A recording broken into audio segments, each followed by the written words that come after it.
భూలోకాన్ని దేవుడు చూసినప్పుడు ఆ కాలంలో ఏమైపోయిందట? చెడిపోయి ఉన్నది. చెడిపోయి ఉన్నప్పుడు దేవుడు నోవాహుతో ఒక మాట అంటాడు. నోవాహు, ఈ తరములో నీవే నా ఎదుట నిందారహితుడవుగా ఉన్నావు. నీ యందు భయభక్తులు గలవాడై తాను పొందిన భయభక్తులను తన పిల్లలకు కూడా నేర్పాడు, తన భార్యకు నేర్పినాడు.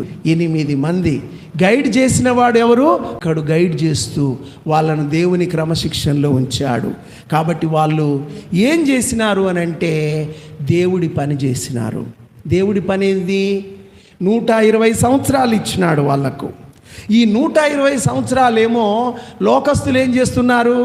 తినుచు, త్రాగుచు, నార్లు నాటుచు, పెళ్ళిళ్ళకి ఇచ్చుచు, వీళ్ళు సుఖభోగాల్లో లగ్జరీలో మీకు మునిగిపోయారు. అరే లగ్జరీ, నాశనం రాబోతుంది, కీడు రాబోతుంది, మేలుకో. భయంకరమైన భూకంపాలు, భయంకరమైన పరిస్థితులు, భయంకరమైన తెగుళ్ళు లోకంలో ఎందుకు వస్తున్నాయో తెలుసా? లోకం మీదకి నాశనం రాబోతుంది. ఇలాంటి దినాల్లో జాగ్రత్త పడవలసిన దేని కొరకంటే వాళ్ళు రక్షణ పొందాలి.